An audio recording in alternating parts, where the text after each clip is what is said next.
금융경색 그리고 위기와 기회, 현금 비중의 중요성. 안녕하세요. 오늘은 금융시장의 경색, 그로 인한 위기와 동시에 찾아오는 기회, 그리고 이러한 상황에서 현금 보유가 왜 중요한지에 대해 이야기해 보겠습니다.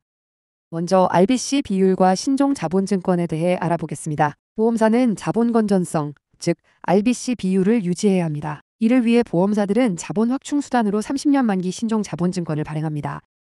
이 신종자본증권에는 5년 후 조기 상환할 수 있는 옵션이 포함되어 있으며 만약 조기 상환을 이행하지 않을 경우 금리가 오르는 스텝업 구조로 설계되어 있습니다.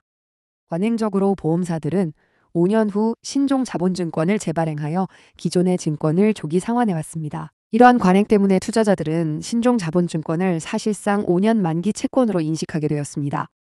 하지만 흥국생명 사태로 인해 이러한 국제적 관행이 깨지게 됩니다. 레고랜드 사태 이후 한국의 채권 시장이 경색되면서 신종자본증권을 신규 발행하는 것이 어려워졌습니다. 금리를 높여도 수요가 없는 상황이 된 것입니다.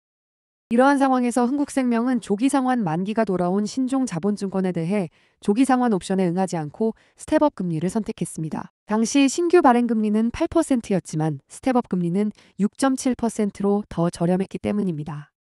흥국생명이 조기 상환을 하지 않았다고 해서 바로 연체나 부도가 발생하는 것은 아닙니다. 금리가 높아지니 돈을 더 내면 되는 것입니다.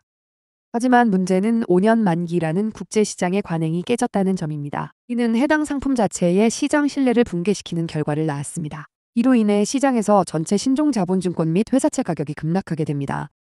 유사한 사례로 코코본드 사례가 있습니다. 코코본드는 유사시의 주식으로 전환되는 것이 관행이었습니다.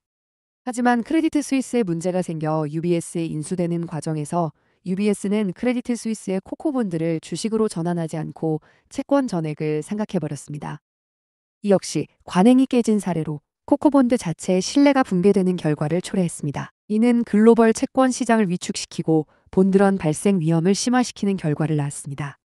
이처럼 상품 가격이 저평가되면 공격적으로 매수에 나서는 투자자들이 있습니다. 이러한 투자자들이 얻을 수 있는 세금과 관련된 추가 소득에 대해 설명드리겠습니다.